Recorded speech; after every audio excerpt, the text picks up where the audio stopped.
ყოველდღიურ ცხოვრებაში ხშირად არც ვფიქრობთ, რამდენად მნიშვნელოვანია უსაფრთხო გარემო.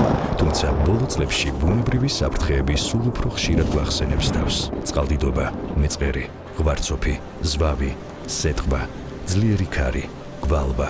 კლიმატის ცვლილებასთან ერთად ეს მოვლენები სულ უფრო ინტენსიური ხდება. სტიქიური მოვლენების თავიდან აცილება ყოველთვის შეუძლებელია, მაგრამ შესაძლებელია რისკების შემცირება, პრევენციული ქმედებების და მოსახლეობის მზადყოფნის შესაძლებლობების გაზრდის გზით. ყველაზე ზუსტად საკუთარი თემის საჭიროებებს სწორედ ადგილობრივი მოსახლეობა იცნობს. ამიტომ ყველას ჩართულობა და ხმა მნიშვნელოვანია. თემის წევრები ერთად განიხილავენ, რა საფრთხეები არსებობს და რა შეიძლება გაკეთდეს მათი შემცირებისთვის.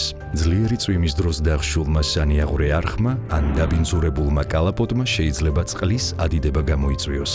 ძლიერი ქარის დროს კი დაზიანებულმა ქარსაფარმა ისეთი დამატებითი რისკები შექმნეს, როგორიცაა საცხოვრებელი სახლების ელექტროგადამცემი ხაზებისა და ინფრასტრუქტურის დაზიანება. სწორედ ამიტომ მნიშვნელოვანია თემმა დროულად მოაგვაროს ისეთი პრობლემები, რომელთა თავიდან აცილებაც საკუთარი ძალისხმევით შეუძლია.